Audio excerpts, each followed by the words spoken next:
Hey people, long time no see. So, I know, it's been a while. I wanted to just share a conversation that I had with a friend, which blew my mind, and then it made me sad. And what it was is we were talking about the origin of words.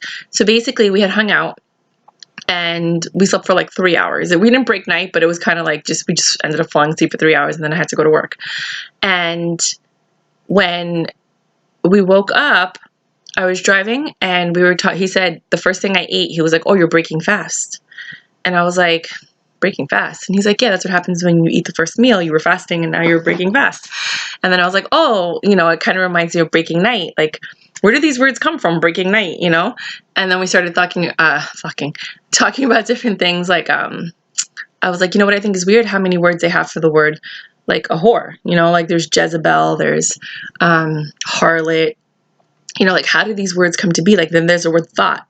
Like, I don't understand that. Like, before it was a chicken head, which made sense to me because chicken heads say chicken head, right? Get it? Chicken head. Then there was turkey neck. I get that. And then, but thought I didn't understand. And what he told me hurt so much in my heart that I was like, that's so fucked up.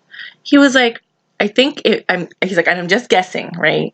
He's like, I think it might be like she thought I was going to call her and she thought she was my girlfriend and she thought I was going to see her again, or she thought I was going to sleep with her again, or she thought I liked her. Isn't that the saddest thing? Like, I know some people are like, maybe everybody knew that. Maybe I'm the last person to know this because that happens sometimes. Sometimes I know a lot of good things, and then sometimes I'm like the last person to get it. Like, I was telling him, which is so weird, that like I'm 39 now, right? And when I was younger, I listened to a lot of music from like the 90s, right? So Old Dirty Bastard, Ooh Baby, I Like It Raw. And it wasn't until I was 35 and I was listening to it that I realized he was talking about like intercourse with no condoms. I know. I don't know why these things don't register in my head. I think my brain kind of like protects me from this and it doesn't want me to process it because I would be like, whoa, and I just don't want to think about these things. So it's like my brain creates like a barrier whenever anything negative comes in my way, and it's like block, and all I hear is the beat, and I could sing the words, but I don't know what I'm singing, but I know to sing it when it comes up. But if you were to ask me to sing it without the beat, I wouldn't be able to sing it. Does that make sense? So I was just disheartened when I heard that. It broke my soul because it just made me think. Now, if you guys don't know, I do a lot of like relationship and marriage consulting, tantra, which is energy work, has nothing to do with sex. Could lead to that. I can teach that as well, but I don't want to because it's not where I am in life right now.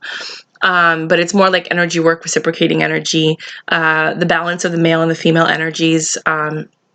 I tend to be attracted to more feminine men than I do masculine men because I think it's just the balance, because I have a lot more masculine energy. Sorry, this is like really bothering me. Than I do feminine energy. And I mean, I am very feminine, but it's kind of like most of the work that I do is masculine. So like I'm really good at math and numbers and mounting TVs and putting up shelves and assembling things. I have no desire, which I'm very, very good at being an organizer or interior decorator or, like a fashion person where I can sit there and give you a look and a style. I have no desire to do that. Like, I care more about how my brain works than how my body looks, if that makes any sense. And now I have to start balancing the two energies so that they're equal, because before I was super feminine, no masculinity at all. Now I have more masculine energy and less feminine energy, if that makes sense. And when I went to the doctor, they told me that my testosterone was undetectable, which means I am all estrogen. And that wasn't like that when I was younger. So I need to rebuild the testosterone in my system, which I think will then balance out my system and allow the femininity to come back, if that makes any sense. I'm still very feminine. I'm still very girly. You know what I mean? I'm just not like wanting to give a guy a hard on to get him to think that I'm sexy and pretty is not my priority. My priority is making sure that he loves my mind and my soul and my personality before he loves anything else. And I know that in this world that we live in right now, just like any other time, you really do got to focus on looks because guys are very visual. But for the last 5 years, I haven't really been focused on that. I was up until I met this kid, and then he stimulated my brain so much that I was like, whoa, and then I just went on this like learning frenzy for 5 years. And now I'm awake again, and I'm like, wait a minute, no. You have like 50 to 100 more years to go. I know, well, maybe 50. But like, let's say, I always keep saying like, I'm going to live till I'm 200 because they're going to come up with all this technology and stuff. And now I'm like, okay, I have to go balance the feminine, because if I'm going to teach people about the balancing of the feminine and the masculine, then I have to do that, right? So like, as you can see, I still put on makeup. My hair was really cute, and then I don't know what happened today. Like it just, I think I took a nap and I probably sweated it out. So excuse me for that. But as you know, this is Let Me School You channel. It's as real as it gets. This is what I look like whenever I feel like talking. So I literally woke up and I was thinking about this, and I thought to myself, like, that's really messed up. So I had to make this video. But I feel like we need to start changing that. Okay, because I realize that with this generation, more than any generation, there are more girls who play guys for things, material possessions, a power struggle. There's a lot of guys who play girls for sex, and it has to stop, because the true definition of intimacy is the reciprocation of energy. And if one person keeps giving, like my friend, he used to always come home to my house, and he used to unload everything onto me, and then I would heal him, and then he would feel alive and awake and be like, I could take on the world, because I helped him get through it emotionally, coping, whatever, blah blah blah.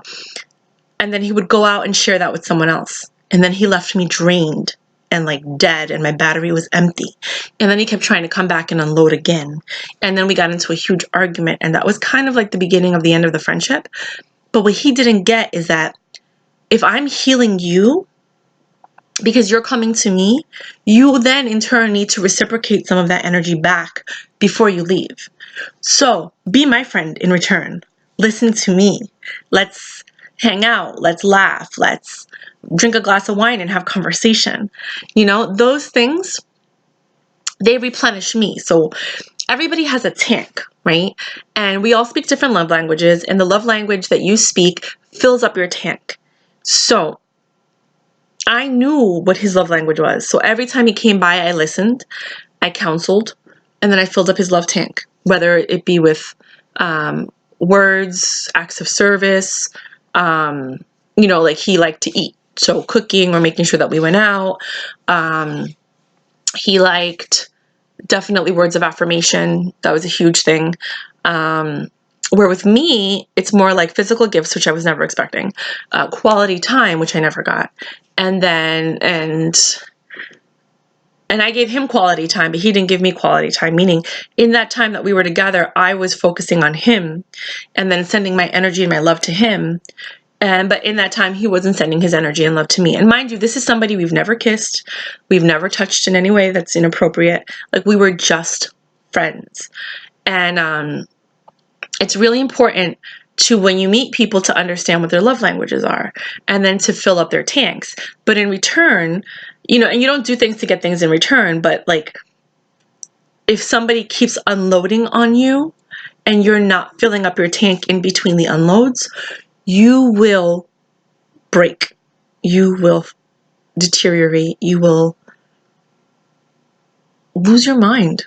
Because it's too much negativity that you're absorbing and not enough positivity to balance that out, to get it out of your system, to, does that make sense? I hope this is making sense to people, because I can make another video about that, but I really don't want to get too much into it. So with this new guy that is a friend of mine, which is a kindred spirit, it's only the second spirit I've ever met in the entire existence of my life that I felt was part of my soul circle. The first one was this other guy that we were talking about, and then this is the second one. But this guy, we only hang out like once a month, but when we do hang out, it's kind of like, whoa, our minds are constantly blown at the information that we share and the experiences that we give each other. And I realized that he fills me up and makes me happy. And then that the last time he was over, I didn't really fill him up as much. I did, and I saw it, like you see it, you see them be happy, and they're like, oh my God, I'm so happy we hung out, I'm so happy, But I knew that my brain wasn't there. Like I was present, but I wasn't present because my mind was elsewhere. So when he gave me compliments, I was like, oh, thanks. But it wasn't like, oh my God, thank you so much. Because presently I would be like, oh, and then tell the story about why.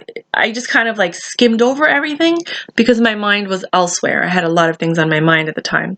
So then I became aware, which is how you know they're a soulmate, because whenever you hang out with them, every single time you hang out with them, you learn something about yourself. That's your soulmate. That's somebody that is here to teach you things.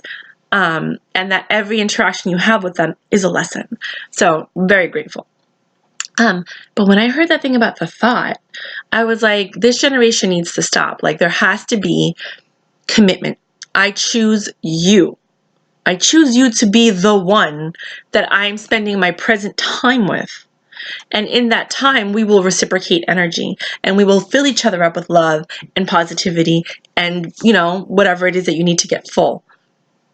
And then if you choose to part ways, at least you're both full. The worst thing, which I see that this generation does all the time, this generation really, really upsets me. And a lot of it has to do with the music. Because I hear music. I think it's Boogie with a Hoodie or Hoodie with a Boogie or something like that. I love him. He's like, I listen to his music and I'm like, tan sucio, but I like it. I'm Dominican. And I was like, yo, but then I listened to it and I'm like, he's so dirty. You know what I mean? And he's so like, he doesn't care. It's almost like sometimes he's looking for a soulmate, but then he's like, all these girls are the same, so screw them. And it's like, I've noticed that a lot of younger guys keep hitting on me and my girlfriends because they want stability. They want love. They want someone who cares about them. They want a relationship. And these young girls are all about like, oh, my image, the way that I look, partying, what's important, what are you going to get me? Spend money, instead of like spend time. I'm okay. I'm the kind of girl that like, you pick a flower for me, I'm so happy. I'm like, did you do that for me? I like poetry and draw me a picture. Like anything that has to do with you putting effort in action is more important to me than material things, because material things I can acquire. You know what I mean? But you putting effort is so priceless. So I looked at it like there's no reciprocation, because I counsel a lot of parents and I counsel some of their children. And I do a class called Let's Talk About Sex. And one of my friends was saying I should do a class for children because there's a lot of kids that are having sex but don't really know about STDs. They don't know how to properly have sex. They're traumatized. A lot of things, right? So one of the things they were telling me is that, like, Netflix and chill, right? You've heard of this, right? So there are kids that hang out with girls, they hang out with boys, and they'll be like trying to watch the movie and the guy's like all up on them, and finally the girl's like, fine. She has sex with the guy or gives him a blowjob just so that he can leave her alone so she can watch the movie. Breaks my soul into pieces that I cannot put back together. You don't even understand how much. I waited till I was 18 to lose my virginity for no other reason than my mother asked me and said, please wait so you can focus on your studies. And I was like, that makes sense. And then I saw all my little girlfriends having sex, crying, getting upset, getting played, this and that. And I was like, I don't need that kind of stress. And I live my life that way, which is why I think I'm very healthy overall. This accident kind of really screwed me up, but whatever. But I look at it kind of like, there's no, I don't allow myself to be stressed. So I don't have stress in my life because I'm aware of what causes stress and stressful situations. And I stay away from those people and I stay away from that type of atmosphere. So if I meet a guy and I like him and he likes me, but he's not committing and he's not saying, I want you to be my girlfriend, or he puts his arm around me and he's claiming me. And then whenever we go out, like everybody knows that I'm his girl. I'm not messing with that guy. Because I'm going to get hurt because he's probably talking to 5 or 6 other women and he doesn't want to commit to me, but he wants to keep me on the side. And yes, there's a possibility that if I'm on the side, he can fall more and more in love with me and then we could be together. But the pattern of behavior that is displayed is showing me that he is not the type of person to commit. Now, yes, people do change. You could be the one. But the one thing I've also learned is probability says that it is very improbable that you are the exception to the rule. So I stay away from people like that. I'll be friends with them. I'll hang out with them. I'll flirt with them, whatever, because I got to practice my flirting game.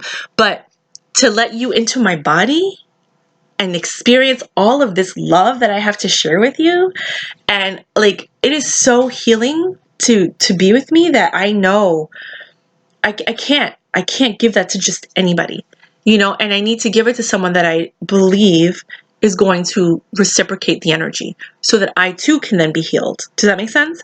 We all need healing. We all need love. We all need reciprocation. We all need to fill up our tanks, and some people, we all choose where our energy goes. But I think it's so important that when you're, my personal opinion, don't listen to me. Everybody's different. I know a girl who slept with over 99 guys and she ended up finding the one. And I'm telling you, like, I don't want to get into that, but she took a lot of energy from guys. And I noticed that this happens with this particular sign. They take and take and take and take and take and take and take and take and take. And then all of a sudden they fall in love. And then that's it. And it's just so weird because I look at them and I'm like, that sign is really messed up. And I'm not going to talk about it. But that sign is just, to me, they're the most toxic sign of all of them. Now, yeah, they're a lot of fun and they're full of energy and love and they're vivacious and they're all attractive, that sign. But they are the most toxic because they take, take, take, take, take, take, take. They give very little, but the people they do choose to give to, they give a lot. But overall, from the people they take from, they don't really give much. So there's not a lot of reciprocation from them, but they are very entertaining. But when they choose to love, and it's their choice, they love wholeheartedly. But the funny thing is that the people that they love don't really love them back wholeheartedly. It's ironic. It comes with time. After some time, then they both end up, I wouldn't say settling, that's not the word, but leveling out, maybe. But I feel like this generation is just really, men get hurt by women, women get hurt by men, and then they keep perpetuating this pain because they'd rather hurt the person before they get hurt again. And I think it's better to just spend more time with people that are healing and stay away from people that are hurting. And yeah, somebody needs to heal them, but it's not going to be me, because that's a lot of, like, they don't even listen, because they're so hurt. I remember I recently met somebody and they were like, I don't do relationships. I just got girls and that's it. And that's what it is. And I was like, oh, that's interesting. And then in my mind, I was like, mental note, don't fuck with this guy, and, oh, I got hired for a job. So I guess what I wanted to share with everybody is that, don't be a thot, because guys can be thots too. He thought I liked him. He thought he was going to get some. He thought, but I don't believe in that. I think that's messed up. I don't lead people on. I always pay for half my bill if I don't like you. And if I do like you, I'm not paying for the bill. So I like you, because it's an exchange and I plan on seeing you again. What else? And that's basically it. So just be careful. Stop hurting people if you're hurting people. Try to understand intimacy and find someone you can reciprocate energy with and that you can love, even for the moment. You don't know if it's going to last 2 months or 6 months. You don't know if it's going to last 2 years or 6 years. You don't know if it's going to last a lifetime or a day. But the whole point is, what is your intention when you're going into the relationship or when you're going into that moment? If your intention is, I really like this person, let's see where it goes. And then after a while, you're like, I don't like this person, or our chemistry's off, or like it just doesn't feel right. That's different than if you go in saying, I'm just going to hit this and keep it moving. Let me see if I can get her. Bam, another one on my list. Damn, I'm so good I can get any girl I want. Or damn, I'm so good I can get any guy I want. Or, like trying to get stuff from guys because then you ruin them for the good girls. And, like people are always going to do what they're going to do anyway. It doesn't matter what I say. But at least if I throw it out there, maybe it'll reach a couple of people and then it'll make a difference. And then that'll kind of like snowball into something. That's it. Bye.